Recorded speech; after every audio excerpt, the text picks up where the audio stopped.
Good morning. आज हम start करेंगे हेलो एल्केन्स और हेलो एरीन, जो कि बहुत ही इम्पोर्टेंट है। मतलब छोटा चैप्टर है और नीट के लिए बहुत ज़्यादा इम्पोर्टेंट है। इससे 1-2 क्वेश्चन रहते हैं हर साल। और ये जो नोट्स है पूरी तरह बेस्ड है नीट के लिए, और मेंस के लिए भी कुछ हद तक बच्चे इसको पढ़ सकते हैं। तो हम स्टार्ट करते हैं। ये 1 शॉर्ट वीडियो होगा, इसमें हम ये पूरा का पूरा चैप्टर डिस्कस करेंगे। सबसे पहले हेलो एल्केन्स और हेलो एरीन कहते किसे हैं। सबसे पहले एल्केन। एल्केन में क्या होता है, जो कार्बन होता है, कार्बन का जो हाइब्रिडाइजेशन होता है वो क्या होता है, sp3 होता है। ऐसा इसलिए होता है क्योंकि ये हम जानते हैं कि कार्बन की वैलेंसी क्या होती है, 4 होती है, और ये टेट्राहेड्रल ज्योमेट्री शो करता है। यहाँ पे टेट्राहेड्रल नहीं है, ये नॉर्मल प्लेन में इसको बनाया गया है। तो यहाँ पे देख रहे हैं कि इसका हाइब्रिडाइजेशन sp3 है। sp3 इसलिए है क्योंकि इस एटम से जुड़े हुए 4 सिग्मा बॉन्ड है, 1 2 3 4। अगर नंबर ऑफ सिग्मा बॉन्ड 4 अगर होंगे तो हाइब्रिडाइजेशन sp3 होगा, 5 होंगे तो sp3d1, 6 होगा तो sp3d2। तो यहाँ पे सिग्मा बॉन्ड 4 हैं तो इसलिए इसका हाइब्रिडाइजेशन sp3। यहाँ पे एक हाइड्रोजन एटम को अगर हम रिप्लेस कर रहे हैं दूसरे हेलोजन एटम से, जैसे कि हेलोजन एटम में क्लोरीन, फ्लोरीन, ब्रोमीन, आयोडीन, किसी हेलोजन एटम से अगर हम रिप्लेस करते हैं तो जो कंपाउंड बनेगा उसको कहते हैं हेलो एल्केन्स। कंडीशन ये है कि जो हाइब्रिडाइजेशन होगा वो चेंज नहीं होना चाहिए, sp3 से sp3 ही होना चाहिए। तो इसको हेलो एल्केन्स या एल्किल हैलाइड कहते हैं। दूसरा है, इसको ये एरीन रिंग है। एरीन रिंग मतलब एक तरीके का रिंग है जिसको बेंजीन रिंग कहते हैं। ये एरीन रिंग इसको कहा जाता है। यहाँ पे अगर देखा जाए तो 3 सिग्मा बॉन्ड है इस कार्बन से जुड़े हुए, 1 2 और एक ही हाइड्रोजन वाला 3 सिग्मा बॉन्ड। अगर देखा जाए तो इसका हाइब्रिडाइजेशन sp3 है क्योंकि यहाँ पे सिग्मा बॉन्ड 3 है। तो कंडीशन ये है कि किसी एक हाइड्रोजन एटम को अगर हम रिप्लेस करते हैं दूसरे हेलोजन एटम से तो जो कंपाउंड बनेगा उसका हाइब्रिडाइजेशन sp2 होना चाहिए, तो उसको कहते हैं हेलो एरीन या एरिल हैलाइड। नेक्स्ट, अगर इसका जनरल लाइफ में एप्लीकेशन देखा जाए तो बहुत सारे ऐसे एंटीबायोटिक होते हैं जिनमें हेलो एल्केन और हेलो एरीन वाले कंपाउंड पाए जाते हैं। तो एक बहुत ही पॉपुलर कंपाउंड है क्लोराफेनिकोल। ये एक तरीके का एंटीबायोटिक है। ये in treatment of typhoid fever क्या होता है, इसका इस्तेमाल किया जाता है। दूसरा एक हार्मोन है जिसको बोलते हैं थायरॉक्सिन। थायरॉक्सिन की कमी से ग्वाटर रोग होता है। कौन सा डिजीज होता है, ग्वाटर डिजीज होता है। दूसरा एक बहुत ही पॉपुलर अगर देखा जाए तो कंपाउंड है क्लोरोक्वीन। क्लोरोक्वीन मलेरिया के ट्रीटमेंट में इस्तेमाल किया जाता है। ड्यूरिंग कोरोना इसका बहुत ज़्यादा इस्तेमाल किया गया था। नेक्स्ट है हेलोथेन। हेलोथेन एनेस्थेटिक के रूप में यूज किया जाता है। कोई भी जब ऑपरेशन होता है या किसी इंसान को अगर अचेत करना होता है तो उसके लिए इस्तेमाल किया जाता है as a anaesthetic, halothane. So now classification. अगर क्लासिफिकेशन की बात की जाए तो क्लासिफिकेशन ऑफ हेलो एल्केन की बात की जाए तो हेलो एल्केन 3 तरह के होते हैं। अगर देखा जाए तो अगर एक हेलोजन ग्रुप जुड़ा हुआ है तो mono halo alkane, 2 halogen group जुड़े हुए हैं अगल बगल तो उसको बोलते हैं डाई हेलो एल्केन, 3 अगर जुड़े हुए हैं तो ट्राई हेलो एल्केन। ये पूरी तरह से एनसीईआरटी बेस्ड नोट है, तो इसको देख सकते हैं आप। अगला एरीन की बात की जाए तो एक अगर हेलोजन ग्रुप जुड़ा हुआ है तो hello mono hello arene, 2 halogen group जुड़ा हुआ है तो डाई हेलो एरीन, और 3 हेलोजन ग्रुप जुड़ा हुआ है तो ट्राई हेलो एरीन कहते हैं। अगर सेकेंड क्लासिफिकेशन का तरीका है, अगर sp3CX बॉन्ड को अगर ध्यान में रख के अगर क्लासिफिकेशन किया जाए तो इसमें सबसे पहला पार्ट आता है हेलो एल्केन और हेलो एल्केन्स का या एल्किल हैलाइड का। वो क्या होता है कि अगर ये जो हेलोजन एटम है अगर इस कार्बन से जुड़ा हुआ है और इस कार्बन से एक दूसरी कार्बन की चेन जुड़ी हुई है, आर डैश मीन्स कोई कार्बन की चेन है, तो अगर एक कार्बन की चेन जुड़ी हुई है तो इसको बोलते हैं प्राइमरी एल्किल हैलाइड। अगर यहाँ पे क्या हो, इस जिस कार्बन से हेलोजन एटम जुड़ा हुआ है उससे अगर 2 कार्बन की चेन जुड़ी हुई है तो उसको बोलते हैं सेकेंडरी एल्किल हैलाइड। अगर 3 कार्बन की चेन इस कार्बन से जुड़ी हुई है जिस एटम से हेलोजन ग्रुप जुड़ा हुआ है उसको बोलते हैं tertiary alkyl halide. Next B, यहाँ पे आप देख सकते हैं कि अगर जो कार्बन कार्बन डबल बॉन्ड है उसके नेक्स्ट वाले कार्बन से अगर हेलोजन एटम जुड़ा हुआ है तो इसको कहते हैं एलाइलिक हैलाइड। क्या कहते हैं, एलाइलिक हैलाइड। कंडीशन ये है कि double bond carbon carbon double bond के नेक्स्ट वाला कार्बन क्या होना चाहिए, sp3 हाइब्रिडाइज होना चाहिए। तो यहाँ पे sp3 हाइब्रिडाइज है। इस केस में भी आप देख सकते हैं कि यहाँ पे भी इसका हाइब्रिडाइजेशन क्या है, sp3 है और इससे हेलोजन ग्रुप जुड़ा हुआ है जो कि कार्बन कार्बन डबल बॉन्ड के नेक्स्ट वाले कार्बन से जुड़ा हुआ है, तो इसको बोलते हैं एलाइलिक। नेक्स्ट आता है बेंजाइलिक हैलाइड। बेंजाइलिक हैलाइड में भी यहाँ पे देख रहे हैं आप कि जो कार्बन जिस कार्बन से हाइड्रोजन एटम जुड़ा हुआ है वो sp3 हाइब्रिडाइज्ड है और नेक्स्ट टू बेंजीन रिंग है। नेक्स्ट टू बेंजीन रिंग अगर कोई कार्बन है, उस कार्बन से अगर हाइड्रोजन एटम जुड़ा हुआ है और उस कार्बन का हाइब्रिडाइजेशन अगर sp3 है तो उसको primary alkyl primary benzyl halide बोलते हैं। प्राइमरी बेंजाइल हैलाइड इसलिए क्योंकि एक कार्बन की चेन इधर जुड़ी हुई है। और अगर यही क्या हो कि अगर दो कार्बन की चेन जुड़ी हो, मतलब एक ये बेंजीन रिंग, दूसरा एक ये इधर R functional group means carbon की चेन, तो इसको बोलते हैं secondary benzyl halide. Benzyl halide इसलिए क्योंकि बेंजीन रिंग के जस्ट नेक्स्ट वाले कार्बन से हाइड्रोजन जुड़ा हुआ है। तीसरा है कि अगर यहाँ पे देखा जाए तो एक कार्बन की चेन इधर ऊपर जुड़ी हुई है, एक कार्बन की चेन नीचे जुड़ी हुई है, यहाँ पे एक बेंजीन रिंग जुड़ा हुआ है और इससे हेलोजन एटम जुड़ा हुआ है, तो इसको बोलते हैं 3 डिग्री यानी टर्शियरी बेंजाइलिक हैलाइड। नेक्स्ट और लास्ट क्लासिफिकेशन है यस, अगर हमारा जो कार्बन हाइड्रोजन बॉन्ड है उसमें जो कार्बन है sp2 हाइब्रिडाइज्ड हो तो उसके बेसिस पे, तो यहाँ पे आप देख सकते हैं यहाँ पे एक सिग्मा बॉन्ड इधर है, एक सिग्मा बॉन्ड इधर है और यहाँ पे एक सिग्मा बॉन्ड इस हाइड्रोजन एटम से कार्बन का है, तो यहाँ पे इसका कार्बन का हाइब्रिडाइजेशन जो है वो क्या है sp2 है और इस डबल बॉन्ड से अगर डायरेक्ट हाइड्रोजन ग्रुप जुड़ा हुआ है तो इसको बोलते हैं विनाइलिक हैलाइड। यहाँ पे भी आप देख रहे हैं कि कार्बन कार्बन डबल बॉन्ड से डायरेक्ट जो कि है sp2 हाइब्रिडाइज्ड कार्बन है, इससे जुड़ा हुआ हाइड्रोजन ग्रुप है, तो इसको हम क्या कहेंगे, इसको कहेंगे कि ये विनाइलिक हैलाइड है। एरिल हैलाइड आप जानते हैं कि बेंजीन रिंग एक तरीके का एरीन सिस्टम है और यहाँ पे जब एरीन सिस्टम से कोई हैलोजन जुड़ा हुआ होता है तो उसको बोलते हैं एरिल हैलाइड। ये भी एक तरीके का एरिल हैलाइड है। आ जाते हैं नॉमेनक्लेचर में, जल्दी जल्दी कुछ एलिमेंट्स के कुछ कंपाउंड्स के नॉमेनक्लेचर देख लेते हैं। तो ये कॉमन नेम ऊपर है, नीचे क्या है IUPAC नेम है। IUPAC नेम बोले तो international union of pure and applied chemistry, जो कि जूरिक में स्टेब्लिश है और ये क्या करता है, ऑर्गेनिक कंपाउंड का क्या करता है, नामकरण करता है। तो अगर पहला देखा जाए तो यहाँ पे इसका कॉमन नेम देखा जाए तो एक नॉर्मल चेन जुड़ी हुई है, प्रोपेन रिंग जुड़ी हुई, प्रोपेन का चेन जुड़ा हुआ है इससे ब्रोमीन से, तो अगर देखा जाए तो इसको बोलते हैं नियन प्रोपाइल ब्रोमाइड। ये क्या होता है, वन ब्रोमोप्रोपेन, इसको IUPAC नेम है क्योंकि ये फर्स्ट पोजीशन पे जुड़ा हुआ है। यहाँ पे देखा जाए तो क्लोरीन सेकंड पोजीशन पे जुड़ा हुआ है, इसलिए इसको बोलते हैं 2 क्लोरोप्रोपेन। और IUPAC इसका कॉमन नेम अगर देखा जाए तो आइसोप्रोपाइल क्लोराइड। उसी तरह यहाँ पे देखा जाए तो ये टर्सरी ब्यूटाइल है, ब्यूटाइल इसलिए क्योंकि ये 1 2 3 4 कार्बन की ये चेन है। यहाँ पे अगर देखा जाए तो सिमेट्रिक है, इसलिए इसको बोल दोनों, अगर यहाँ से अगर इसको अगर थोड़ा सा टेढ़ा करके लिखा जाए तो यहाँ से अगर कट करेंगे तो जो एक ग्रुप ऊपर एक ग्रुप नीचे और बाकी आधे आधे मॉलिक्यूल ऊपर नीचे आ जाएंगे, तो इसलिए बोलते हैं इसको आइसो प्रोपाइल, इसलिए ब्यूटाइल इसलिए बोलते हैं क्योंकि यहाँ पे 4 कार्बन है। तो इसका कॉमन नेम अगर देखा जाए तो आइसोब्यूटाइल है।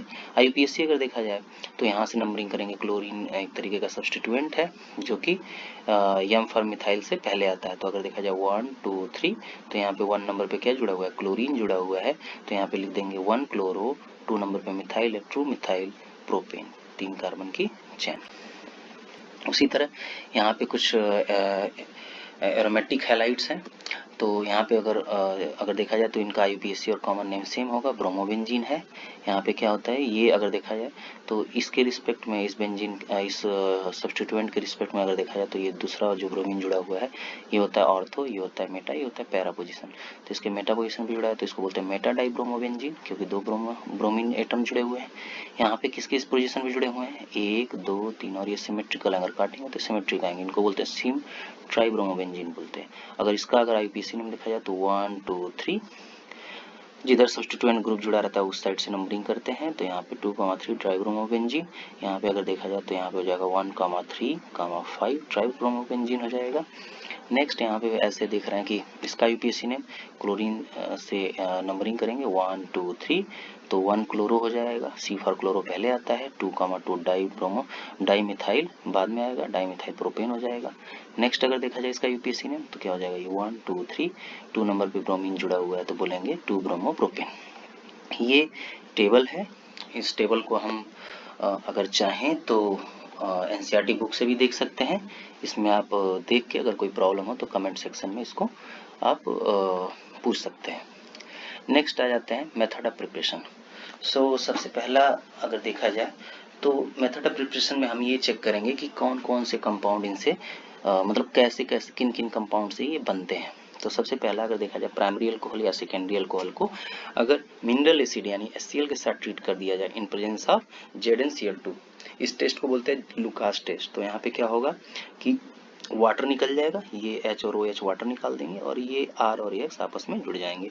जैसा कि हम जानते हैं कि ये मोर इलेक्ट्रोनेगेटिव एटम है, ऑक्सीजन की तरफ बॉन्ड टूटेगा, OH माइनस, यहाँ पे मोर इलेक्ट्रोनेगेटिव एटम का क्लोरीन है, टूटेगा Cl माइनस, ये OH माइनस और H प्लस H2O बना देंगे और ये आपस में इंटरचेंज हो जाएगा।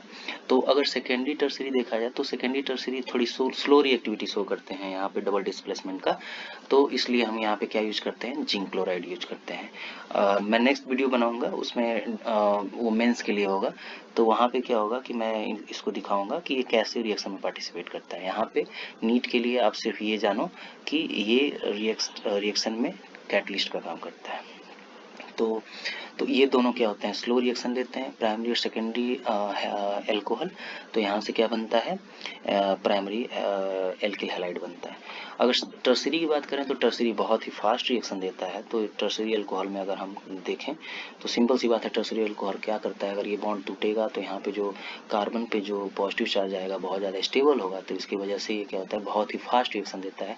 जस्ट हम क्या करते हैं कि एल्कोहल को मिनरल एसिड के साथ लेके सेक करते हैं, सेक करने से वाटर निकल जाता है और हमको प्राइमरी क्लोराइड एल्किल क्लोराइड मिल जाता है। उसी तरह नेक्स्ट अगर देखा जाए तो यहाँ पे क्या किए हैं कि प्राइमरी अल्कोहल को लिए हैं NaBr और H2SO4 के साथ क्या किए हैं, ट्रीट किए हैं। तो सिंपल सी बात है, अगर ये टूटेगा तो क्या देगा H प्लस, HSO4 माइनस, ये टूटेगा तो क्या देगा Na प्लस Br माइनस। ये क्या है, एक तरीके का साल्ट है।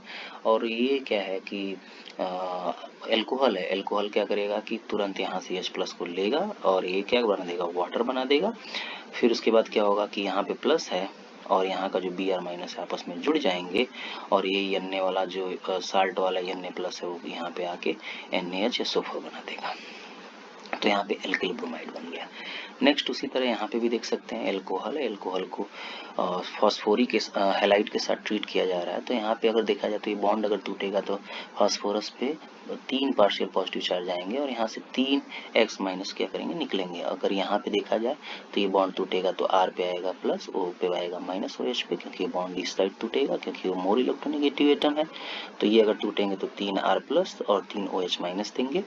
अब ये जो पॉजिटिव है, positive part positive species negative के साथ चला जाएगा, क्या बना देगा, 3 RX बना देगा। और ये अगर देखा जाए तो फास्फोरस से 3 OH माइनस क्या हो जाएंगे, जुड़ जाएंगे। अगर देखा जाए तो इसी को हम ऐसे लिख सकते हैं POH का होल थ्राइस, या फिर लिख सकते हैं H3PO3, सेम चीज है। नेक्स्ट यहाँ पे अगला देख रहे हैं कि ROH है, ROH मतलब कोई भी अल्कोहल है, इसको किसके साथ ट्रीट कर रहे हैं, PCl3 के साथ ट्रीट कर रहे हैं। तो यहाँ पे क्या बन रहा है, RCl बन रहा है, POCl बन रहा है और HCl बन रहा है। इसका अगर मैकेनिज्म देखा जाए तो सबसे पहले क्या होगा कि ये PCl3 आएगा, पहले Cl का बॉन्ड इधर टूटेगा, Cl पे आएगा माइनस और यहाँ पे क्या आएगा, P पे आएगा प्लस। ये अगर एल्कोहल टूटेगा R प्लस देगा, OH माइनस देगा। ये OH माइनस क्या करेगा, इस पे अटैक करेगा फॉस्फोरस प्लस पे, और अटैक करने के बाद POCl अटैक करने के बाद ये बना देगा Cl PCl OH। यहाँ पे OH आके जुड़ चुका है, यहाँ पे OH आके जुड़ चुका है। नेक्स्ट यहाँ से एक Cl माइनस, यहाँ से एक H प्लस Cl निकल जाएंगे और ये हमारा क्या होगा, POCl3 बन जाएगा। नेक्स्ट स्टेप में देख रहे हैं कि यहाँ पे सेम प्रीवियस रिएक्शन जैसा है, कुछ वैसा ही है, लेकिन यहाँ पे क्या होगा कि ये ब्रोमीन और आयोडीन को जोड़ने के लिए होगा और ये यहाँ पे जो है क्लोरीन के लिए है। तो यहाँ पे अगर थोड़े बल्कि आइटम आ जाए, क्लोरीन ब्रोमीन या आयोडीन, तो इनको क्या होता है कि ये PCl, जैसे यहाँ पे PCl3 काफ़ी स्टेबल है, अगर इनको देखा जाए तो PBr3 या PI3 उतना स्टेबल नहीं होगा। तो इसको हम क्या करते हैं, इन सीटू में बनाते हैं। क्या करते हैं, रेड फास्फोरस के साथ हम ब्रोमीन या फिर आयोडीन को ले लेते हैं और इनको ट्रीट करते हैं इसके साथ, एल्कोहल के साथ। तो यहाँ पे हमको क्या मिलता है, RX मिलता है, क्योंकि इन सीटू ये क्या फॉर्म करता है, PI3 और PBr3 से फॉर्म करता है। नेक्स्ट है डार्जन प्रोसीजर, काफ़ी पॉपुलर रिएक्शन है। ये रिएक्शन ज़्यादातर एग्जाम में पूछता है, क्यों, क्योंकि ये एक ऐसा रिएक्शन है कि इसमें जब हम एल्कोहल को ट्रीट करते हैं किसके साथ, थाइनिल क्लोराइड के साथ ट्रीट करते हैं, तो होता क्या है कि ये एल्किल हैलाइड बनाता है। बाकी ये जो थाइनिल क्लोराइड है ये SO2 और HCl दोनों इन फॉर्म ऑफ गैस बनाता है। ये दोनों इजिली स्केपेबल गैसेज होते हैं, दोनों के दोनों क्या होते हैं, निकल जाते हैं। इसलिए इनको कॉलम करके प्यूरिफाई करने का या फिर कोई ज़रूरत नहीं पड़ता है। ये हमको प्योर जो क्रूड मिक्सचर मतलब कंपाउंड होता है वो मिल जाता है। तो यहाँ पे करेंगे क्या कि सिंपल सी बात है, इसका अगर मैकेनिज्म देखें तो ये RX अगर टूटेगा तो R plus Cl minus OH minus देगा। यहाँ पे ये थाइनिल क्लोराइड का ये Cl इधर निकलेगा, ये RCl बना देंगे और यहाँ पे आएगा पॉजिटिव चार्ज। जैसे ही पॉजिटिव चार्ज आएगा OH क्या करेगा, अपना इलेक्ट्रॉन इधर डोनेट करेगा। डोनेट करने के बाद ये इंटरमीडिएट बनाएगा और ये फर्दर रीअरेंज होके यहाँ से Cl माइनस H प्लस देगा और ये SO2 और HCl निकल जाएगा। तो ये अब तक का सबसे ज़्यादा इम्पोर्टेंट रिएक्शन रहा। इसको आप ध्यान में रख सकते हैं। अब तक जितना बताया है उसमें ये रिएक्शन आप ध्यान में रख सकते हैं क्योंकि ये पूछा जाता है एग्जाम में। नीचे ये जो लिखा हुआ है इन्हीं ऊपर के रिएक्शंस के बारे में लिखा हुआ है। नेक्स्ट आ जाते हैं अगला अगर देखा जाए मीन्स प्रिपरेशन का मेथड, तो अगला है फ्रॉम हाइड्रोकार्बन्स। तो अगर हाइड्रोकार्बन्स में देखा जाए तो सबसे पहला है फ्रॉम फ्री रेडिकल हैलोजिनेशन। तो यहाँ पे आप देख रहे हैं कि एक कार्बन की लंबी चेन है जिसको लाइट के प्रेजेंस में, यूवी लाइट के प्रेजेंस में क्या कर रहे हैं हम, या तो यूवी लाइट दीजिए या तो बहुत ज़्यादा हीट दीजिए, तो उसके प्रेजेंस में हम क्या करा रहे हैं कि हेलोजिनेशन करा रहे हैं। तो यहाँ पे हेलोजिनेशन का मतलब कि यहाँ पे ये इन दोनों को अगर देखा जाए, अगर इधर से आगे बढ़ रहे हैं और इधर से आगे बढ़ रहे हैं तो ये जो CH3 है और ये CH3 दोनों एक ही जैसे CH3 हैं। इनको AA मैंने नोटिस किया है, मतलब नोटिफाई किया है। यहाँ पे अगर देखा जाए तो ये क्या है, BB है। तो ये Cl जो होगा वो क्या करेगा कि आएगा यहाँ से HCl निकाल के यहाँ पे जुड़ने की इसकी पॉसिबिलिटी है, या फिर यहाँ से HCl निकाल के यहाँ पे जुड़ने की पॉसिबिलिटी है। तो अगर देखा जाए तो या तो वो एक पहले लाइट के प्रेजेंस में ये Cl टूटेगा, Cl रेडिकल बनाएगा, एक Cl रेडिकल आएगा इस पे आके अटैक करेगा और यहाँ से एक H, और ये अगर बॉन्ड अगर टूटा एक HCl वाला, मतलब ये C और H वाला, तो यहाँ पे H रेडिकल और H रेडिकल यहाँ पे C रेडिकल देगा, एक Cl रेडिकल यहाँ पे अटैक करेगा, दूसरा Cl रेडिकल इसके साथ HCl बना के निकल जाएगा। लेकिन हम देख रहे हैं कि ये हमारा मेजर प्रोडक्ट है, मतलब बी वाले पोजीशन पे अगर अटैक कर रहा है Cl तो मेजर प्रोडक्ट दे रहा है, यहाँ पे है माइनर। ऐसा इसलिए हो रहा है क्योंकि जो यहाँ पे रेडिकल फॉर्म होगा वो ज़्यादा स्टेबल होगा। Secondary radical as a cation act करता है, तो यहाँ पे सेकेंडरी रेडिकल क्या होगा, ज़्यादा स्टेबल होगा, प्राइमरी रेडिकल कम स्टेबल होगा। इसलिए यहाँ पे जो कंपाउंड बनेगा वो ज़्यादा हाइपर कंजुगेटिव स्ट्रक्चर देगा, ये ज़्यादा हाइपर कंजुगेटिव स्ट्रक्चर देगा, तो यहाँ पे जो कंपाउंड बनेगा वो मेजर होगा। और अगर यहाँ पे अगर टर्मिनल पोजीशन पे जुड़ा है तो जो हमारा कंपाउंड होगा वो क्या होगा, माइनर होगा। So next electrophilic substitution reaction. Electrophilic substitution reaction के थ्रू भी हम क्या कर सकते हैं कि हेलोएरिन्स को बना सकते हैं। जैसे कि यहाँ पे हम देख रहे हैं कि यहाँ पे क्लोरीन या ब्रोमीन लिए हैं, किसी लेविस एसिड के साथ ट्रीट कर दीजिए, फिर आयरन को इन डार्क ट्रीट करिए, तो यहाँ पे क्या होता है, इसके ऑर्थो और पैरा पोजीशन पे हेलोजिनेशन हो जाता है। यहाँ पे देख रहे हैं ऑर्थो पे यहाँ पे पैरा हेलोटोलिन दिया है जो कि मेजर प्रोडक्ट है, यहाँ पे ये माइनर प्रोडक्ट है जो कि क्या है, ऑर्थो हेलोटोलिन।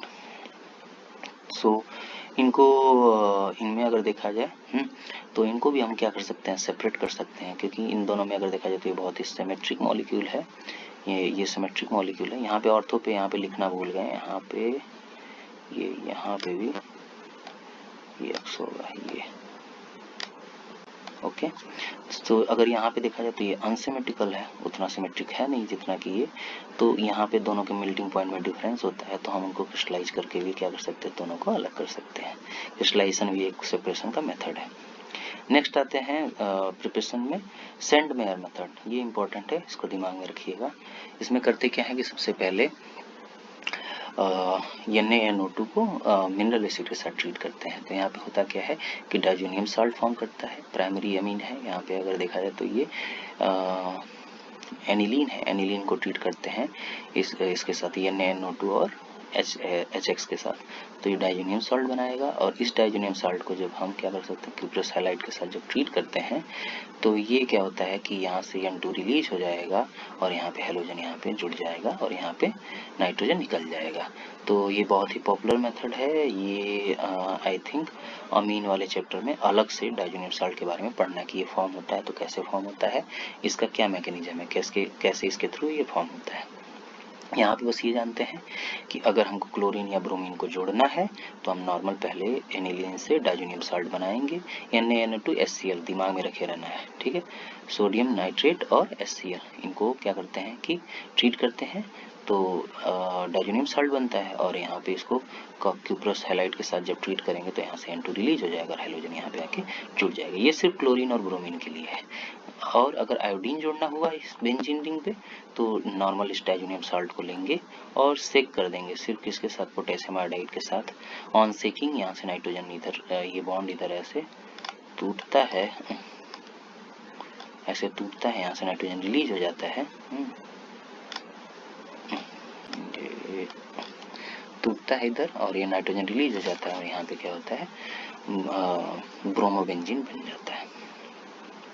नेक्स्ट है फ्रॉम एल्कीन। हम जानते हैं कि नॉर्मल एडिशन रिएक्शन देगा एल्कीन को क्या करेंगे, ट्रीट करेंगे हेलोजन के साथ। तो यहाँ पे एक हेलोजन यहाँ पे जुड़ गया है और ये यहाँ पे एक प्रोटॉन जुड़ गया, ये बॉन्ड इधर टूटेगा, यहाँ पे आएगा माइनस, यहाँ पे आएगा इधर बॉन्ड टूटेगा, ये बॉन्ड इधर टूटेगा ऐसे, और यहाँ पे आएगा नेगेटिव चार्ज, यहाँ पे पॉजिटिव चार्ज, नेगेटिव चार्ज से कौन, ये प्रोटॉन जुड़ जाएगा और पॉजिटिव चार्ज से हेलोजन जुड़ जाएगा। तो अगर ये सिमेट्रिकल हुआ तो ऐसे जुड़ेगा, अगर अनसिमेट्रिकल हुआ तो अकॉर्डिंग टू मार्कोनिकॉफ रूल जो हमारा मोर सब्स्टिट्यूटेड एल्कीन होगा, मतलब ये टर्मिनल है, ये सब्स्टिट्यूटेड है, तो मोर सब्स्टिट्यूटेड एल्कीन पे हमारा क्या होगा कि जो ये न्यूक्लियोफाइल होगा, जो बॉन्ड इधर ये टूटेगा, ये जो टूटेगा ये क्या करेगा, मोर सब्स्टिट्यूटेड साइड पे क्या करेगा, आके जुड़ेगा, ये हमारा मेजर होगा। कुछ केस में लेस सब्स्टिट्यूटेड पे भी जुड़ सकता है, वो हमारा माइनर प्रोडक्ट होगा according to Markovnikov rule. So next है एडिशन ऑफ हेलोजेंस। अगर नॉर्मल अगर सिमेट्रिकल एल्कीन है, अगर देखा जाए तो ये अनसैचुरेशन टेस्ट के लिए भी यूज किया जाता है। ब्रोमीन को लेते हैं और कार्बन टेट्राक्लोराइड के प्रेजेंस में क्या करते हैं कि इस एल्कीन को क्या करते हैं, ट्रीट करते हैं, तो दोनों ब्रोमीन यहाँ पे जुड़ जाते हैं। तो इसका अनसैचुरेशन टेस्ट के लिए भी हम इस्तेमाल करते हैं। अगर जैसे मान लीजिए कि अगर बहुत सारे डबल बॉन्ड हो, नंबर ऑफ डबल बॉन्ड पता करने के लिए किसी अननोन कंपाउंड में भी हम ब्रोमीन का इस्तेमाल करते हैं। जैसे एक ब्रोमीन मॉलिक्यूल जुड़ गया तो इसका मतलब ये है कि हमारे पास एक डबल बॉन्ड है। दो ब्रोमीन मॉलिक्यूल अगर जुड़े तो इसका मतलब हमारे पास उस कंपाउंड में दो डबल बॉन्ड है। तो ये अनसैचुरेशन टेस्ट के लिए भी इसका इस्तेमाल करते हैं। नेक्स्ट है हेलोजन एक्सचेंज। सो हेलोजन एक्सचेंज ये इंपॉर्टेंट पार्ट है नीट के लिए। तो यहाँ पे करेंगे क्या कि अगर हमको मान लीजिए कि क्लोरीन या ब्रोमीन को इस एल्किल ग्रुप से अगर जोड़ना है तो हम क्या करते हैं, उसका मेटल क्लोराइड या मेटल ब्रोमाइड लेते हैं। नहीं, आयोडीन के लिए होता है। अगर हमको आयोडीन मान लीजिए जोड़ना है तो हम उसका मेटल आयोडाइड लेंगे। यहाँ पे ये हेलोजन की जगह पे यहाँ पे क्लोरीन या ब्रोमीन हो सकता है। तो यहाँ पे क्या होता है कि ये हेलोजन एक्सचेंज होता है, डबल एक्सचेंज। यहाँ पे क्या होता है कि ये इधर बॉन्ड टूटेगा, इस पे माइनस, और ये मेटल है तो ये प्लस देगा, ये माइनस, आपस में एक्सचेंज करके हेलो आयोडाइड देंगे। तो हेलो आयोडाइड बनाने के लिए क्या होता है कि फ्रेंकलस्टीन मेथड क्या करते हैं, इस्तेमाल करते हैं। नेक्स्ट है स्वार्ज रिएक्शन। स्वार्ज रिएक्शन फ्लोरो एल्केन बनाने के लिए काम आता है। तो यहाँ पे भी सेम वही काम करते हैं। यहाँ पे बहुत सारे आप देख रहे हैं मेटल फ्लोराइड है, मेटल फ्लोराइड को लेते हैं, उनको एल्किल ब्रोमाइड या एल्किल क्लोराइड के साथ क्या करते हैं, ट्रीट करते हैं। डबल डिस्प्लेसमेंट रिएक्शन होता है, दोनों आयन से एक दूसरे को डिस्प्लेस करते हैं और यहाँ पे हमको फ्लोरो एल्केन बड़े आसानी से मिल जाता है। अब आ जाते हैं फिजिकल प्रॉपर्टीज पे। तो फिजिकल प्रॉपर्टीज में लिखा है कि alkyl halide are colourless while it is in pure form. So हम जानते हैं कि ये क्या होता है, कलरलेस होता है जब ये प्योर होता है। तो अगर देखा जाए तो ब्रोमाइड और जो आयोडाइड होते हैं वो थोड़ा सा कलर डेवलप करते हैं जब इनको हम क्या करते हैं कि लाइट में एक्सपोज करते हैं। तो सेकेंड पॉइंट है कि बहुत सारे जो हेलोजन कंपाउंड होते हैं वो क्या होते हैं, स्वीट स्मेल होते हैं। स्वीट स्मेल का मतलब ये बहुत ज़्यादा वोलेटाइल होते हैं।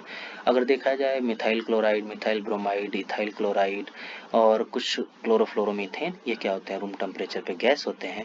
अगर हम क्या करें, कार्बन की चैन बढ़ाते जाएं तो पहले ये लिक्विड, फिर उसके बाद क्या होता है कि सॉलिड स्टेट में पाए जाएंगे। नेक्स्ट अगर देखा जाए फोर्थ, एक चीज़ और ध्यान देने वाली बात है, ये नोट्स क्लास 12 के बोर्ड एग्जाम के लिए भी सफिशिएंट है, क्योंकि यहाँ पे लैंग्वेज में सारी चीज़ें लिखी हुई हैं। इनको अगर चाहें तो आप नोट कर सकते हैं। नेक्स्ट है molecules of organic halogens compound are generally polar. ये क्या होते हैं? पोलर होते हैं, क्योंकि हम जानते हैं कि हेलोजन जुड़ा हुआ होता है कार्बन के लेस पोलर चैन से, तो यहाँ पे एक पोलैरिटी डिफरेंस आ जाता है। जैसे जैसे हम क्या करते हैं कि हेलोजन में अगर हम देखा जाए तो क्लोरीन से मीन्स आयोडीन से ब्रोमीन, ब्रोमीन से क्लोरीन और क्लोरीन से फ्लोरीन की तरफ जाते हैं, पोलैरिटी बढ़ती चली जाती है। तो अगर देखा जाए तो इसमें दो तरह के फोर्स काम करते हैं, एक डाइपोल डाइपोल इंटरेक्शन काम करता है और दूसरा one double force of attraction. So dipole dipole interaction किसकी वजह से काम करता है कि जो हेलोजन जो जुड़े होते हैं कार्बन की चैन से, वहाँ से डाइपोल डाइपोल इंटरेक्शन आता है, और सिर्फ जो चैन और अपने मास की वजह से जो इंटरेक्शन वो शो कर रहे हैं उनको क्या कहते हैं? One double force of attraction कहते हैं, इंटरेक्शन कहते हैं। नेक्स्ट अगर देखा जाए तो नेक्स्ट फिफ्थ पॉइंट, जो ये अट्रैक्शन होता है वो अगर देखा जाए तो जैसे जैसे साइज बढ़ता है वैसे वैसे इनका क्या होता है कि जो अट्रैक्शन होता है वो क्या होता है? बढ़ जाता है। तो अगर देखा जाए कि one double force of attraction का ऑर्डर देखा जाए तो सबसे ज़्यादा कौन अप्लाई करेगा? आर आई, फिर आर बी आर, फिर आर सी एल, फिर आर एफ। नेक्स्ट, जैसा कि हम जानते हैं कि जितना नंबर ऑफ चेन्स बढ़ाते हैं हमारा क्या होता है कि बॉइलिंग पॉइंट बढ़ जाता है, क्योंकि ये जो चैन होते हैं one double force of attraction लगाएंगे, जिसकी वजह से इनको इवेपोरेट करना क्या होगा? मुश्किल होगा। तो अगर हम इसमें अगर ब्रांचिंग करते जाएं तो इनकी जो बॉइलिंग पॉइंट होती है वो क्या हो जाती है? रिड्यूस हो जाती है। क्यों? क्योंकि हम इसका सरफेस एरिया क्या कर रहे हैं? कम कर देना। तो यहाँ पे देख रहे हैं कि थोड़ा सा ब्रांचिंग कर दिए तो इसका पहले 375 था इसका बॉइलिंग पॉइंट, अब क्या हो गया? 374 हो गया। फिर उसके बाद और ज़्यादा ब्रांचिंग कर दिए इसको, तो यहाँ पे क्या हो गया? 346 हो गया। तो हम ब्रांचिंग अगर बढ़ाते हैं तो बॉइलिंग पॉइंट घटती है। अगर देखा जाए तो एक चीज़ और है कि जो हेलो एल्केन्स होते हैं वो बहुत ही कम सॉल्युबल होते हैं किसमें? वाटर में, बल्कि और उसके अलावा अगर देखा जाए तो ये ऑर्गेनिक सॉल्वेंट में बहुत ज़्यादा क्या होते हैं? सॉल्युबल होते हैं। नेक्स्ट अगर देखा जाए, अगर हेलो एरीन्स की बात की जाए तो हेलो एरीन्स में क्या होते हैं कि ये जो बेंजीन रिंग से जुड़े हुए क्लोरीन है, ये देखिए सिमेट्रिक है, पैरा पोजीशन पे जुड़े हैं। तो ये क्या होता है? सिमेट्रिक जो मॉलिक्यूल होते हैं अपने क्रिस्टल लैटिस में क्या करते हैं? बड़े आसानी से क्या हो जाते हैं? सेट हो जाते हैं। इसलिए इनका क्या होगा कि बॉइलिंग पॉइंट क्या होगा? हाई होगा। उससे कम इनका, उससे कम इनका। तो जितना ज़्यादा सिमेट्रिक मॉलिक्यूल, बल्कि मॉलिक्यूल, वो उतना ही अच्छा क्या करेगा? सॉलिड फॉर्म करेगा, और उसका बॉइलिंग पॉइंट क्या होगा? मेल्टिंग पॉइंट क्या होगा? हाई होगा। नेक्स्ट, अब हमको ये सिर्फ 3 रिएक्शन पढ़ने हैं, nucleophilic substitution reaction, electrophilic substitution reaction और रिएक्शन विथ मेटल्स। बस ये 3 रिएक्शंस अगर हम खत्म कर लेते हैं तो ये चैप्टर बड़े ही आराम से फिनिश हो जाएगा। तो सबसे पहले स्टार्ट करते हैं न्यूक्लियोफिलिक सब्स्टिट्यूशन रिएक्शन। सो न्यूक्लियोफिलिक सब्स्टिट्यूशन रिएक्शन अगर देखा जाए तो दो तरह के होते हैं, SN2 और SN1। दोनों को एक साथ डिस्कस करेंगे, समझना आसान हो जाएगा। सो यहाँ पे देख सकते हैं SN2 रिएक्शन का फुल फॉर्म होता है, इसका मतलब होता है न्यूक्लियोफिलिक सब्स्टिट्यूशन रिएक्शन बाईमोलिकुलर, और ये क्या होता है? Nucleophilic substitution reaction unimolecular. Bimolecular हम जानते हैं जो कि सिर्फ दो मॉलिक्यूल्स पे डिपेंड करता है, जिसका मॉलिकुलरिटी 2 पे डिपेंड करता है, और यहाँ पे जिनकी मॉलिकुलरिटी सिर्फ 1 पे डिपेंडेंट होती है उसको क्या बोलते हैं? यूनिमोलिकुलर। सो यहाँ पे हम देख रहे हैं बायोमोलिकुलर न्यूक्लियोफिलिक सब्स्टिट्यूशन रिएक्शन जो होता है वो हमेशा क्या होता है?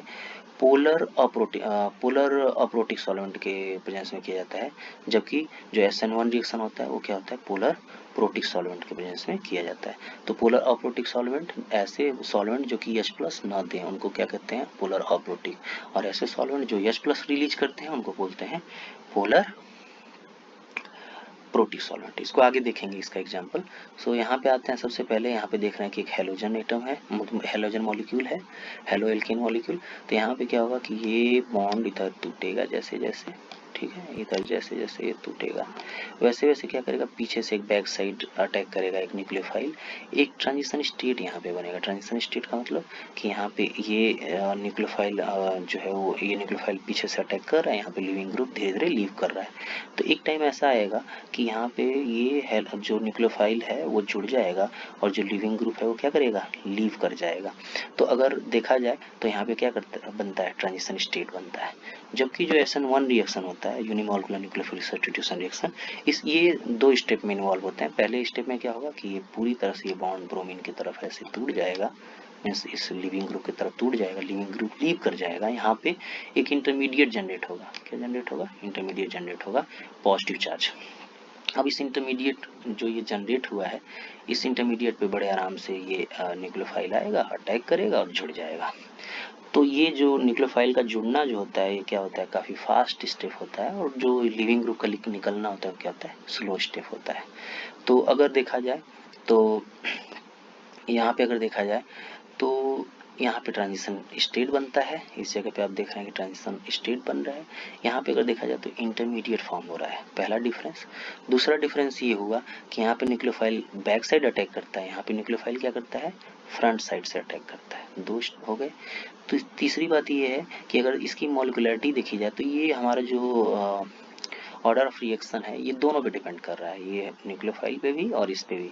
तो यहाँ पे अगर मॉलिक्युलरिटी देखी जाए तो 2 है, लेकिन यहाँ पे अगर देखा जाए तो जो हमारी मॉलिक्युलरिटी होती है वो क्या होती है कि अगर कई सारे स्टेप में अगर रिएक्शन इंगेज है तो सबसे स्लोएस्ट स्टेप जो होता है उसी पे हमारी मॉलिक्युलरिटी डिपेंड करती है। तो यहाँ पे अगर देखा जाए तो सबसे स्लोएस्ट स्टेप ये है, यहाँ पे ये मॉलिक्यूल है, यहाँ पे ब्रोमीन निकल रहा है, तो ये सबसे स्लोएस्ट स्टेप है, इसी को बोलते हैं RDS, रेट डिटरमाइनिंग स्टेप। तो जो हमारा रिएक्शन का रेट होता है पूरी तरह से सबसे स्लोएस्ट स्टेप पे डिपेंड करता है, और स्लोएस्ट स्टेप में सिर्फ एक मॉलिक्यूल इंगेज है, तो इसलिए इसका मॉलिक्युलरिटी क्या हो गया, 1 हो गया।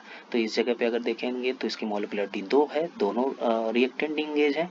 यहाँ पे मॉलिक्युलरिटी क्या है इसकी, 1 है, क्योंकि एक ही मॉलिक्यूल इंगेज है। तो यहाँ से हमने 3 बातें सीखी। सबसे पहले यहाँ पे ट्रांजिशन स्टेट बनता है SN2 में, SN1 में क्या होता है, इंटरमीडिएट बनता है। SN2 में क्या होता है कि न्यूक्लियोफाइल बैक साइड अटैक करता है, SN1 में क्या करता है, फ्रंट साइड अटैक करता है। 2, तीसरी बात ये है कि ये बाइमोलिकुलर होता है, और ये क्या होता है, यूनिमोलिकुलर होता है। 3 चीजें यहाँ से हमने सीखा। तो यहाँ से हम देख सकते हैं कि इसका ऑर्डर ऑफ रिएक्शन क्या है, 2 है, इसका ऑर्डर ऑफ रिएक्शन 1 है। यहाँ पे ट्रांजिशन स्टेट, यहाँ पे इंटरमीडिएट, यहाँ पे back side of attack of nucleophile, यहाँ पे फ्रंट साइड होता है। तो एक चीज और यहाँ पे जानना है, जब ये बैक साइड अटैक हो रहा है तो क्या होता है कि ये जो सारे बॉन्ड्स हैं जो कि इस तरफ टिल्ट है, ये क्या हो जाते हैं, इन्वर्ट हो जाते हैं, कुछ ऐसे हो जाते हैं। जब ये जुड़ता है तो इसके इलेक्ट्रॉनिक रिपल्सन की वजह से बॉन्ड उधर मूव कर जाते हैं इस साइड। तो इसको बोलते हैं, इस प्रोसेस को बोलते हैं इन्वर्जन ऑफ कन्फिग्रेशन। तो अगर देखा जाए तो SN1 में क्या होता है, इन्वर्जन, SN2 में इन्वर्जन ऑफ कन्फिग्रेशन होता है, जबकि SN1 में क्या होता है कि जो बॉन्ड्स जैसे थे वैसे ही रहेंगे, हमारा न्यूक्लियोफाइल इस पे आके अटैक करेगा। अगर देखा जाए तो जो रिएक्टेंट में जिस तरफ सारे बॉन्ड थे, प्रोडक्ट में भी वैसे ही सारे बॉन्ड हैं, सिर्फ यहाँ पे न्यूक्लियोफाइल आके अटैक हो गया है। तो अगर देखा जाए तो यहाँ पे क्या होता है, इन्वर्जन ऑफ कन्फिग्रेशन होता है SN2 में, SN1 में क्या होता है, रिटेंशन ऑफ कन्फिग्रेशन, और जो स्लो स्टेप होता है वही क्या होता है, RDS होता है। नेक्स्ट देखते हैं रिएक्टिविटी। तो इन दोनों में अगर रिएक्टिविटी देखा जाए तो ये क्या है, primary alkyl halide methyl bromide, यहाँ पे इथाइल ब्रोमाइड, यहाँ पे आइसोप्रोपाइल ब्रोमाइड, यहाँ पे अगर देखा जाए तो टर्सी ब्यूटाइल ब्रोमाइड है। तो अगर इन तीनों में अगर देखा जाए तो ये अगर प्राइमरी हैलाइड है, सेकेंडरी हैलाइड, टर्सी हैलाइड, और ये मिथाइल हैलाइड। तो अगर इनका देखा जाए तो यहाँ पे इस कार्बन से जुड़े हुए छोटे छोटे हाइड्रोजन एटम है, 3 हाइड्रोजन एटम। यहाँ पे 1 मिथाइल ग्रुप और 2 हाइड्रोजन एटम, यहाँ पे 2 मिथाइल ग्रुप 1 हाइड्रोजन एटम, और यहाँ पे इस कार्बन से 3 मिथाइल ग्रुप जुड़े हुए हैं। तो क्या होगा कि यहाँ पे जब 3 मिथाइल ग्रुप जुड़े हुए हैं तो यहाँ पे हमको हमारे न्यूक्लियोफाइल को बैक साइड अटैक करने में क्या होगा, दिक्कत होगा। क्यों, क्योंकि ये इलेक्ट्रॉनिक सिस्टम है, ये उनको रिपेल करेंगे, तो इसको ये पीछे से बैक साइड अटैक करने में क्या होगा, दिक्कत होगा। तो यहाँ पे स्टेरिक फैक्टर होगा। इस वजह से क्या होगा कि जो हमारा प्राइमरी होगा, जहाँ पे छोटे छोटे छोटू प्रोटॉन जुड़े हुए हैं, मतलब हाइड्रोजन जुड़े हुए हैं, वहां से इनको जुड़ना बहुत ही आसान होगा। तो ये इसकी रिएक्टिविटी सबसे फास्ट, इसकी उससे स्लो, इसकी इससे स्लो, और टर्सी हैलाइड की सबसे स्लो। और अगर SN1 की रिएक्टिविटी चेक करें तो यहाँ पे अगर ये टर्सरी की सबसे फास्ट होती है, ये रिएक्टिविटी बहुत फास्ट देता है, मिथाइल सबसे स्लो देता है। ऐसा इसलिए होता है क्योंकि अगर ये बॉन्ड इधर टूटेगा, ये सपोज ऐसे टूटेगा, तो यहाँ पे क्या होगा, पॉजिटिव चार्ज जनरेट होगा, जो कि यहाँ पे अगर देखा जाए तो इस पॉजिटिव चार्ज से जुड़े हुए कितने अल्फा हाइड्रोजन है, 3 3 3, 9 अल्फा हाइड्रोजन, जो कि 9 हाइपर कंजुगेटेड स्ट्रक्चर देंगे। इस वजह से क्या होगा, मोर स्टेबल होगा, जिसकी वजह से ये बहुत ज़्यादा रिएक्टिविटी शो करेगा। क्योंकि हम जानते हैं कि SN1 रिएक्शन में क्या होता है कि इंटरमीडिएट बनता है, ये क्या होता है, इंटरमीडिएट बनता है। तो जब इंटरमीडिएट जितना ज़्यादा स्टेबल उतना ही अच्छे से क्या करेगा, SN1 रिएक्शन देगा। तो यहाँ पे क्या होगा कि ये सबसे ज़्यादा रिएक्टिव इंटरमीडिएट इसका होगा और सबसे ज़्यादा स्टेबल होगा। यहाँ पे अगर देखा जाए तो 2 ग्रुप इधर जुड़े हुए हैं मिथाइल के, 1 और 2 मिथाइल ग्रुप जुड़े हुए हैं ये। तो ये क्या होगा, थोड़ा कम रिएक्टिविटी शो करेगा। इसको अगर देखा जाए तो सबसे कम रिएक्टिविटी शो करेगा। तो अगर यहाँ पे ओवरऑल देखा जाए तो टर्शियरी सबसे ज़्यादा अच्छा रिएक्टिविटी शो करेगा और ये उससे स्लो करेगा, क्योंकि यहाँ पे 6 हाइपरकंजुगेटिव स्ट्रक्चर बनेंगे और यहाँ पे अगर देखा जाए तो 3 हाइपरकंजुगेटिव स्ट्रक्चर बनेंगे, क्योंकि यहाँ पे 3 अल्फा हाइड्रोजन है। यहाँ पे एक भी अल्फा हाइड्रोजन नहीं है, तो यहाँ पे 0 हाइपरकंजुगेटिव स्ट्रक्चर। तो उस बेसिस पे हम यहाँ पे क्या करते हैं कि इसकी स्टेबिलिटी के हिसाब से क्या करते हैं, रिएक्टिविटी को हम क्या करते हैं, तय करते हैं। तो टर्शियरी सबसे ज़्यादा स्टेबल, फिर उसके बाद सेकेंडरी, फिर प्राइमरी, फिर नॉर्मल। आगे बढ़ते हैं। नेक्स्ट, अगर स्टेबिलिटी की बात करें, जैसे यहाँ पे एलाइलिक है। एलाइलिक हम जानते हैं कि जितना ज़्यादा कोई भी पॉजिटिव चार्ज है, जितना ज़्यादा रेजोनेंस में इंगेज रहता है, उतना ही ज़्यादा वो क्या होता है, स्टेबल होता है। यहाँ पे अगर देखें तो ये बॉन्ड इधर क्या करेगा, इधर टूटेगा ऐसे। तो यहाँ पे क्या होएगा, क्या आएगा, यहाँ पे नेगेटिव चार्ज और ये पॉजिटिव चार्ज मिलके यहाँ क्या बना देंगे, डबल बॉन्ड, और ये पॉजिटिव चार्ज रह जाएगा। तो यही चीज़ बार बार रिपीट होगा। तो इसकी वजह से क्या होता है कि एलाइलिक कार्बोकेटायन क्या होता है, काफ़ी स्टेबल होता है। उसी तरह बेंजाइल को भी चेक कर सकते हैं। बेंजाइल में क्या होगा, जैसे यहाँ पे पॉजिटिव चार्ज है, वैसे ये बॉन्ड इधर टूटा, जैसे इधर टूटा यहाँ पे आ गया नेगेटिव, डबल बॉन्ड बन जाएगा, यहाँ पे पॉजिटिव चार्ज आ जाएगा। अभी पॉजिटिव चार्ज इसके नेक्स्ट डबल बॉन्ड के कंजुगेशन में जाएगा, ये बॉन्ड इधर टूटेगा, यहाँ पे negative positive double bond, positive यहाँ आ जाएगा। नेक्स्ट अब ये बॉन्ड इधर टूटेगा, यहाँ पे डबल बॉन्ड आ जाएगा, यहाँ पे नेगेटिव पॉजिटिव डबल बॉन्ड, यहाँ पे पॉजिटिव चार्ज। नेक्स्ट क्या होगा, ये पॉजिटिव चार्ज यहाँ आ गया, ये बॉन्ड इधर टूटेगा, नेगेटिव यहाँ पे नहीं, ये गलत टूटा है, ये गलत टूटा है, ये इधर टूटेगा और यहाँ पे नेगेटिव पॉजिटिव डबल बॉन्ड, और यहाँ पे क्या आएगा, पॉजिटिव चार्ज फर्दर हमको मिल गया।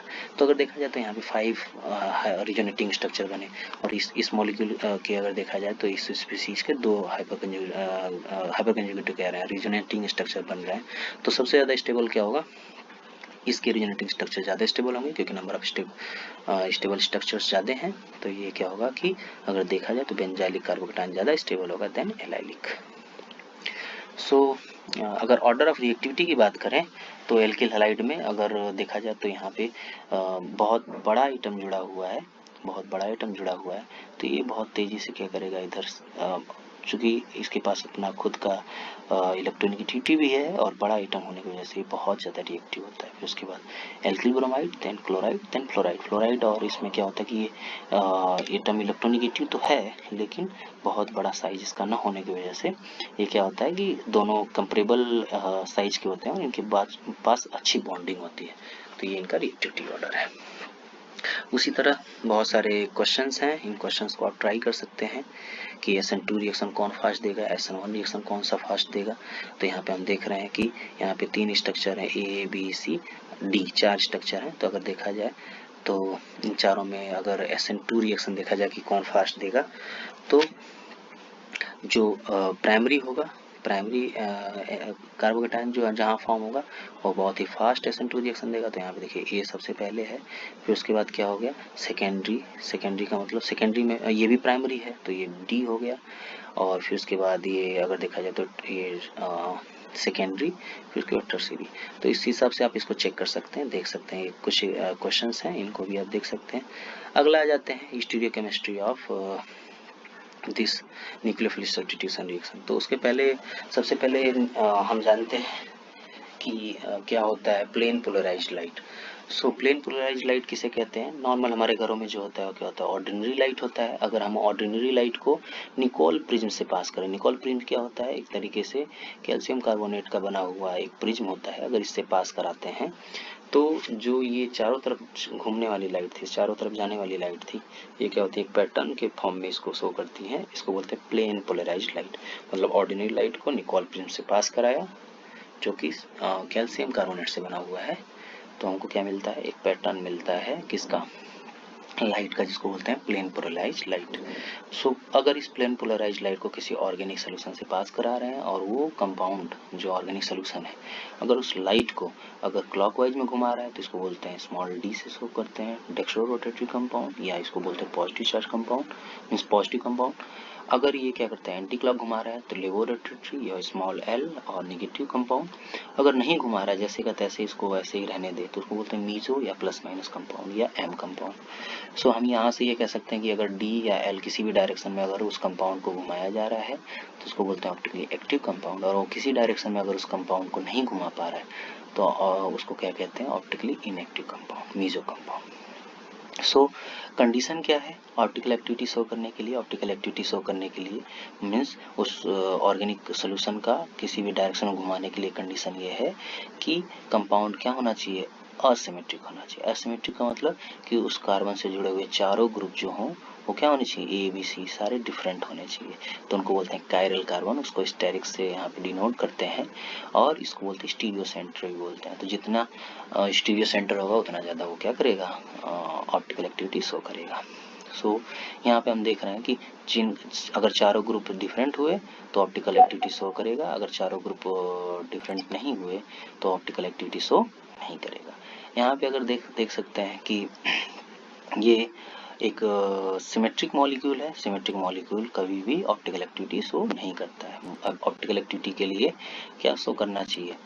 ऑप्टिकल एक्टिविटी के लिए मॉलिक्यूल क्या होना चाहिए? अनसिमेट्रिकल होना चाहिए, लाइक दैट, न कि सिमेट्रिक। सो इसके बाद एक टर्म आता है इनैंसियोमर्स, डायस्ट्रियोमर, रेसमिक मिक्सचर।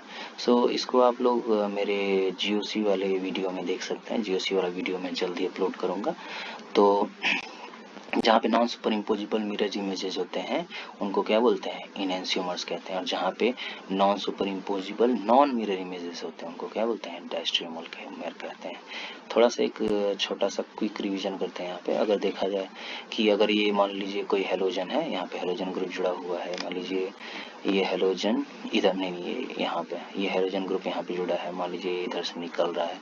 निकलने के बाद अगर ये ग्रुप जैसे के तैसे हैं इधर, और यहाँ पे वाई कुछ जुड़ गया, ठीक है, ये जैसे का तैसे हैं सारे इधर और वाई कुछ जुड़ गया, तो इसको बोलते हैं रिटेंशन ऑफ कन्फिगरेशन। क्या बोलते हैं? Retention of configuration.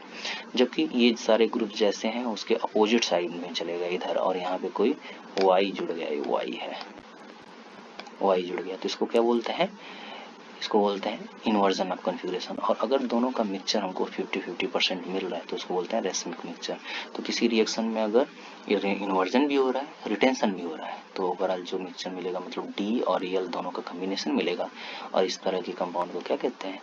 Racemic mixture कहते हैं, इस तरह के कंपाउंड को। Next, elimination reaction. Elimination reaction में क्या होता है? एलिमिनेशन रिएक्शन में सबसे पहला है beta elimination reaction. So beta elimination reaction में क्या होगा कि यहाँ पे एक बेस होगा जो कि यहाँ से एक लिविंग ग्रुप लीव करेगा। जैसे ये लीव करेगा, इसके ये अल्फा पोजीशन है, जस्ट इसके आगे वाला बीटा पोजीशन, यहाँ से बीटा पोजीशन के प्रोटॉन जो होगा उसको क्या करेगा कि ये बेस हमारा क्या करेगा? एक्सट्रैक्ट करेगा, और यहाँ पे बॉन्ड टूटेगा, नेगेटिव चार्ज आएगा, प्लस और माइनस डबल बॉन्ड हो जाएगा, यहाँ पे हेलोजन यहाँ से निकल जाएगा लिविंग ग्रुप, और यहाँ पे क्या आ जाएगा? डबल बॉन्ड आ जाएगा। तो इस तरह के एलिमिनेशन रिएक्शन को कहते हैं बीटा एलिमिनेशन रिएक्शन। अगला है सेट-जक रूल। सेट-जक रूल भी बीटा एलिमिनेशन रिएक्शन पे बेस्ड है। यहाँ पे अगर देखा जाए तो यहाँ पे ब्रोमीन निकल रहा है, और यहाँ पे ये टर्मिनल मिथाइल ग्रुप है, और यहाँ पे कार्बन की चेन है। तो अगर देखा जाए तो ये भी बीटा पोजीशन, ये भी बीटा पोजीशन। अब यहाँ पे अगर देखा जाए तो डबल बॉन्ड आने के दो पॉसिबिलिटी। पहला, ये जब इधर बॉन्ड टूटेगा तो यहाँ पे आएगा पॉजिटिव चार्ज, और ये बॉन्ड इधर ऐसे टूटेगा इसकी तरफ, तो इस पे आएगा negative charge, positive negative double bond, और इस प्रोटॉन को क्या करेगा? ये OH माइनस जो बेस है एक्सेप्ट कर लेगा, तो एक डबल बॉन्ड यहाँ पे आ सकता है। अगला, ये इधर अगर बॉन्ड टूटा तो एक यहाँ से प्रोटॉन रिलीज होगा और यहाँ पे डबल बॉन्ड आएगा जो कि यहाँ पे आया। तो अगर देखा जाए तो सेट-जक रूल कहता है कि अगर बीटा एलिमिनेशन रिएक्शन हो रहा है तो जो मोर सब्स्टिट्यूटेड जो प्रोडक्ट बनेगा वही हमारा क्या होता है? मेजर प्रोडक्ट होता है। तो अगर यहाँ पे देखा जाए तो एक कार्बन की चेन इधर है डबल बॉन्ड से, एक कार्बन की चेन इधर है, यानी ये दो तरफ से सब्स्टिट्यूटेड है। यहाँ पे अगर देखा जाए तो सिर्फ ये एक ही तरफ से सब्स्टिट्यूटेड है, मतलब एक ही तरफ से जुड़ा हुआ है। तो जो दो तरफ से सब्स्टिट्यूटेड है इसको क्या कहते हैं? इसको कहते हैं जो दो तरफ से सब्स्टिट्यूटेड है, जो दो तरफ से सब्स्टिट्यूटेड है, ये यही हमारा क्या होगा? मेजर प्रोडक्ट होगा। तो सेट-जक रूल ये कहता है कि more substituted beta product will be major. So अगर बीटा एलिमिनेशन हो रहा है तो जो मोर सब्स्टिट्यूटेड प्रोडक्ट होगा वही हमारा क्या होगा? मेजर होगा। जो लेस सब्स्टिट्यूटेड होगा वो मेजर नहीं होगा। ये एक ही तरफ से सब्स्टिट्यूटेड, ये दो तरफ से सब्स्टिट्यूटेड। नेक्स्ट आ जाते हैं reaction with metals. So reaction with metals में देखते हैं कि सबसे पहले एक बड़ा ही अच्छा कंपाउंड है जिसको बोलते हैं ग्रिग्नार्ड रिएजेंट। ग्रिग्नार्ड रिएजेंट में क्या होता है कि एक मेटल होता है कि जो एक तरफ से हेलोजन से जुड़ा होता है और दूसरा क्या होता है कि कार्बन चेन से जुड़ा होता है। फॉर्म कैसे होता है? जब नॉर्मल एल्किल हैलाइड को, ब्रोमाइड को या आयोडाइड को जब हम ट्रीट करते हैं किसके साथ, magnesium in presence of dry ether, तो ये क्या होता है, मैग्नीशियम का इंसर्शन हो जाता है इसके बीच में। इसकी खास बात ये होती है कि ये पार्शियली पॉजिटिव चार्ज और दोनों तरफ से पार्शियली नेगेटिव चार्ज होता है। तो इस ग्रिग्नाल्ड एजेंट को जब हम ट्रीट करते हैं वाटर के साथ, तो हम जानते हैं कि वाटर अगर टूटेगा तो क्या देगा, H प्लस और OH माइनस देगा, क्या देगा, OH माइनस। तो इस H प्लस से इसी जो ये H प्लस है, इस H प्लस से ये क्या करेगा, ये R माइनस क्या करेगा, जुड़ जाएगा R माइनस, और बाकी जो OH वाला पार्ट होगा, ये वाला जो पार्ट होगा, ये वाला पार्ट इनके साथ जुड़ जाएगा, इस प्लस के साथ जुड़ जाएगा, तो ये MgOH बन जाएगा और ये एल्केन बन जाएगा। नेक्स्ट है, यहाँ पे एक दूसरा मेटल है, दो हेलोजन ग्रुप लिए ड्राई ईथर के प्रेजेंस में। यहाँ पे अगर सिमेट्रिक मतलब अगर देखा जाए तो अगर सिमेट्रिक एल्केन है, सेम टाइप के एल्केन है दोनों, तो यहाँ से क्या हो जाएगा, NaX निकल जाएगा और एक कार्बन की चेन मिलेगी जो कि हाइड्रोकार्बन है।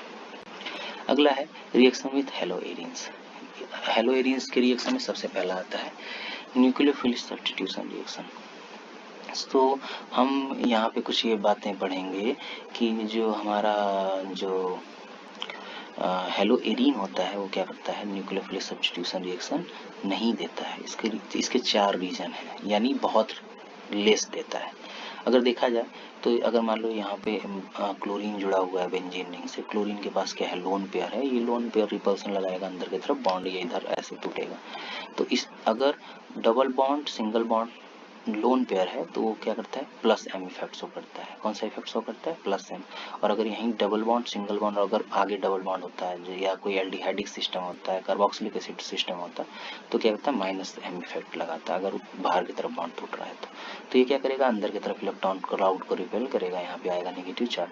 अब यही नेगेटिव चार्ज हर जगह देख रहे हैं डीलोकलाइजेशन में जाएगा और पैरा पोजिशन पे, ऑर्थो पोजिशन पे नेगेटिव चार्ज आएगा। तो हम जानते हैं कि ये यहाँ पे नेगेटिव चार्ज अगर ऑर्थो और पैरा पोजिशन पे आ रहा है और हम न्यूक्लियोफाइल का अटैक करा रहे हैं यहाँ पे ऑर्थो और पैरा पोजिशन पे, तो वो पॉसिबल नहीं है। तो नहीं, तो यहाँ पे क्या है, सबसे पहली चीज़ ये है कि पहली बात ये है कि यहाँ पे अगर देखा जाए तो ये जब ये डोनेट कर रहा है, यहाँ पे अटैक करने की बात नहीं हो रही है, अगर ये डोनेट करेगा लोन पेयर अपना, तो यहाँ पे देख रहे हैं डबल बॉन्ड कैरेक्टर आ जा रहा है। यहाँ पे देखिए डबल बॉन्ड कैरेक्टर आ जा रहा है किसके बीच में, कार्बन और क्लोरीन के बीच में। तो ये जो डबल बॉन्ड है ये काफ़ी मजबूत होगा, इसको तोड़ के न्यूक्लियोफिलिक सब्स्टिट्यूशन रिएक्शन कराना काफ़ी मुश्किल होगा। तो ये क्लोरीन जुड़ा रहेगा, न्यूक्लियोफिलिक सब्स्टिट्यूशन रिएक्शन नहीं देगा। पहली बात क्या है, डबल बॉन्ड कैरेक्टर की वजह से। दूसरी बात ये अगर देखा जाए तो जहाँ अगर हेलोजन जुड़ा हुआ है और ये हेलोएल्केन है और ये हेलोएरीन है, तो हेलोजेंस में क्या होता है कि यहाँ पे S कैरेक्टर ज़्यादा होता है। अगर sp3 हाइब्रिडाइजेशन है तो यहाँ पे S कैरेक्टर 25%, 33% और ये सिर्फ बाकी का जो 66% होता है P कैरेक्टर होता है। यहाँ पे अगर देखा जाए तो 75% P कैरेक्टर, 25% S कैरेक्टर। तो यहाँ पे 33% S कैरेक्टर जो है वो क्या है, ज़्यादा है। यहाँ पे 33.3% S कैरेक्टर ज़्यादा है। तो S कैरेक्टर जब यहाँ पे बढ़ता है तो इस एटम की इलेक्ट्रॉन विड्रॉ करने की टेंडेंसी बढ़ जाती है, जिसकी वजह से ये क्या करता है, इसको और ज़्यादा बांध के रखता है। तो पहले वाले केस में हमने पढ़ा कि यहाँ पे डबल बॉन्ड कैरेक्टर है। दूसरे वाले केस में क्या है कि हम जानते हैं कि ये बहुत ज़्यादा जो कार्बन एटम होता है इलेक्ट्रॉन विड्रॉइंग नेचर का होता है, तो इसकी वजह से क्या होता है, ये न्यूक्लियोफिलिक सब्स्टिट्यूशन रिएक्शन नहीं देता है। दो चीज़ें। तीसरी चीज़ अगर बाय द वे मान लो कि ये बॉन्ड अगर इधर टूट भी गया, यहाँ पे जो पॉजिटिव चार्ज आता है फिनाइलिक कार्बोकैटायन, वो क्या होता है, काफ़ी अनस्टेबल होता है। और तीसरा और लास्ट चीज़ ये है कि हमने यहाँ पे देखा कि हर जगह निगेटिव चार्ज आ रहा है और बेंजीन रिंग ये खुद अपने आप में क्या है, इलेक्ट्रॉन रिच सिस्टम है। तो जब इलेक्ट्रॉन रिच सिस्टम है, ऊपर नीचे बेंजीन रिंग के ऊपर और बेंजीन रिंग के नीचे इलेक्ट्रॉन क्लाउड है, तो उस पर न्यूक्लियोफाइल का अटैक करना काफ़ी क्या होता है, मुश्किल होता है। तो यहाँ पे 4 केस हैं, यहाँ से क्वेश्चन आता है। इन 4 केसेस की वजह से क्या करता है कि ये न्यूक्लियोफिलिक सब्स्टिट्यूशन रिएक्शन नहीं देता है हेलोएरीन। पहला क्या, इतना बड़ा इलेक्ट्रॉन क्लाउड होता है। दूसरा क्या है कि यहाँ पे डबल बॉन्ड कैरेक्टर होता है। तीसरा क्या है कि इस कार्बन जिससे हेलोजन जुड़ा हुआ है वो बहुत ज़्यादा इलेक्ट्रोनेगेटिव एटम होता है, इनको बांध के रखता है। और तीसरा और चौथा और लास्ट क्या है कि फेनाइल का कैटायन जो होता है काफ़ी अनस्टेबल होता है। नेक्स्ट अगर देखा जाए रिप्लेसमेंट ऑफ हाइड्रोक्सिल ग्रुप, अगर देखा जाए तो अगर बहुत ज़्यादा अगर हार्श कंडीशन दे रहे हैं तो क्या होता है कि इस हैलोजन को रिप्लेस किया जा सकता है, लेकिन उसके लिए हमको बहुत ज़्यादा क्या देना पड़ेगा, प्रेशर और टेम्परेचर देना पड़ेगा। यहाँ पे हम देख रहे हैं कि यहाँ पे नॉर्मल हेलो एल्केन है, मतलब हेलो एरीन है। हेलो एरीन में क्या है, क्लोरोबेंजीन है। क्लोरोबेंजीन को हम बेस के प्रेजेंस में ट्रीट कर रहे हैं कितना, 623 केल्विन पे और 300 एटमॉस्फेरिक प्रेशर पे। तो यहाँ पे ये OH क्या कर रहा है, इसको रिप्लेस कर रहा है, और फर्दर उसका OH रिप्लेस करने के बाद ये पूरा ग्रुप, ये पूरा ग्रुप इसको रिप्लेस करेगा ON ने, और यहाँ पे फिर उसके बाद एस्टिक वर्कअप कर रहे हैं तो OH बन रहा है। तो अगर यहाँ पे देखा जाए तो ये बहुत ज़्यादा टेम्परेचर दे रहा है। अगर हम यहाँ पे कोई इलेक्ट्रॉन विथड्रॉइंग ग्रुप इसके पैरा पोजीशन पे लगा दें तो ये इलेक्ट्रॉन विथड्रॉइंग ग्रुप इस बॉन्ड को क्या बना देता है, काफ़ी पोलर बना देता है, जिसकी वजह से थोड़ा सा कम टेम्परेचर देने पे क्या होता है, यहाँ पे OH जुड़ जाता है। अगर हम दो और यहाँ पे ये नाइट्रो ग्रुप अगर जोड़ दें तो क्या होगा कि ये और ज़्यादा इसको पोलर बना देंगे, जिसकी वजह से बॉन्ड इधर टूटेगा, और ये बड़े आराम से क्या, ये बॉन्ड बहुत ज़्यादा पोलर हो जाएगा, बॉन्ड इधर टूटेगा, यहाँ पे न्यूक्लियोफिलिक अटैक बड़े आराम से हो जाएगा, ये बॉन्ड इधर टूटेगा, इसको पोलर बना देगा ये भी। तो यहाँ पे क्या होगा कि यहाँ पे OH बड़े आराम से जुड़ गया। तो अगर तीनों केस में देखा जाए तो नॉर्मल जो क्लोरोबेंजीन है उसके लिए टेम्परेचर जो है 623, सेकेंड वाले के लिए कितना है 443, थर्ड वाले के लिए कितना है 368। और अगर हम तीनों तरफ दोनों ऑर्थो पोजीशन और पैरा पोजीशन पे अगर हम NO2 ग्रुप अगर जोड़ दे रहे हैं तो ये क्या हो रहा है कि ये जस्ट वार्म करने पे ही इसका क्या बोलते हैं, इसका क्लोरीन का रिप्लेसमेंट हो जा रहा है OH ग्रुप से, और बड़े आराम से न्यूक्लियोफिलिक सब्स्टिट्यूशन रिएक्शन दे रहा है। अगला है electrophilic substitution reaction. Electrophilic substitution reaction पीछे मैंने पढ़ाया भी था, और फिडल क्राट एल्काइलेशन आप लोग जानते ही होंगे कि यहाँ पे बेंजीन रिंग को AlCl3 के प्रेजेंस में ट्रीट करते हैं, ऑर्थो और पैरा पोजीशन पे वो क्या करते हैं, जाके अटैक करते हैं। तो जो हम लोग पीछे यहाँ पे पढ़े थे उसको एक बार दोबारा आप देख सकते हैं, या फिर NCERT बुक से देख सकते हैं कि इलेक्ट्रोफिलिक सब्स्टिट्यूशन रिएक्शन क्या होता है, जैसा कि यहाँ पे आप देख रहे हैं। एक सेकेंड,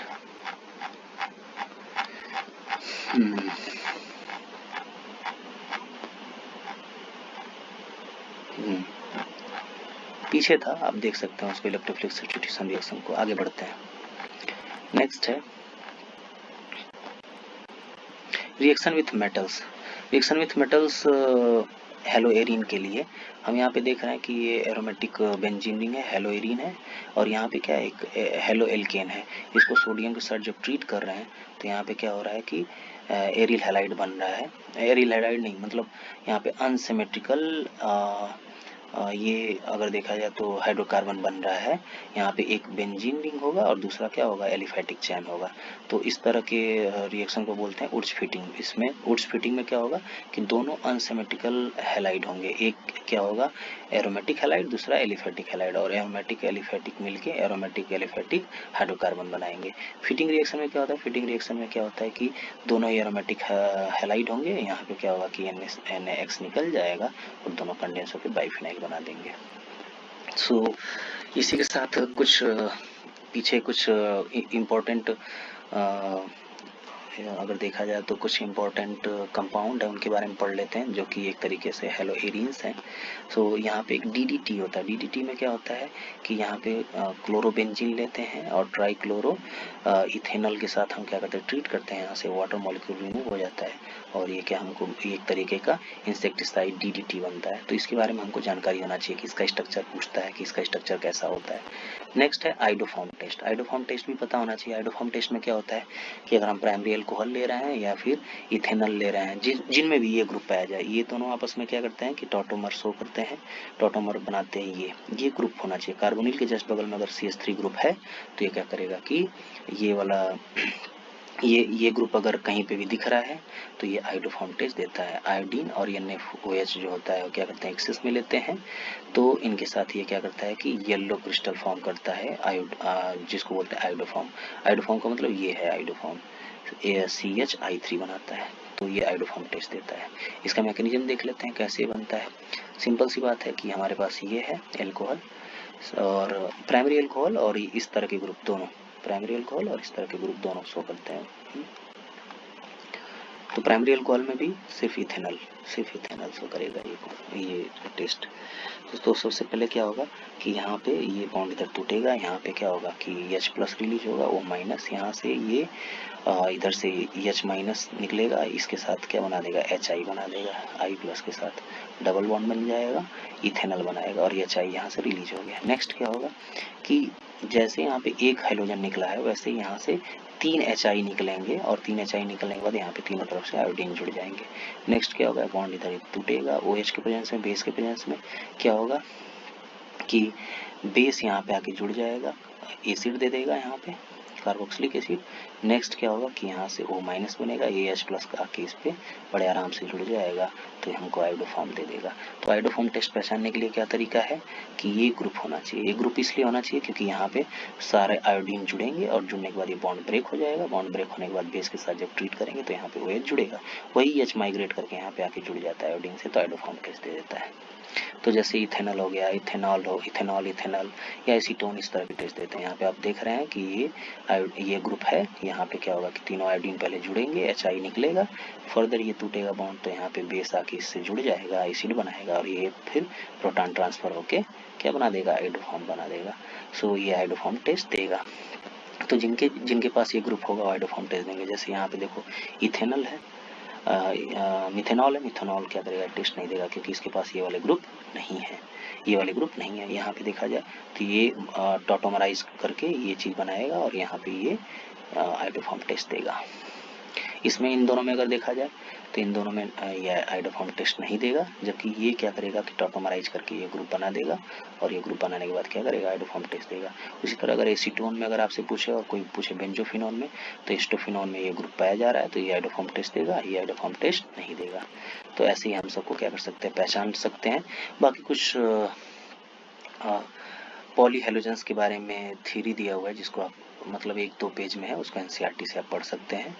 तो अब यहीं पे हम क्या करते हैं कि इस चैप्टर को कंप्लीट करते हैं, फिर नेक्स्ट वीडियो में नेक्स्ट चैप्टर को वन शॉट में हम लोग ख़त्म करेंगे। तो ये बहुत यूजफुल होगा अगर आप इसको लिख के अच्छे से अगर याद कर लो और अच्छे से इसको प्रैक्टिस कर लो, इनसे बेस्ड क्वेश्चंस को प्रैक्टिस कर लो। और जो क्वेश्चंस अगर दिक्कत करें उनको आप कमेंट सेक्शन में कुछ भी लैंग्वेज के फॉर्म में पूछ सकते हो। Thank you.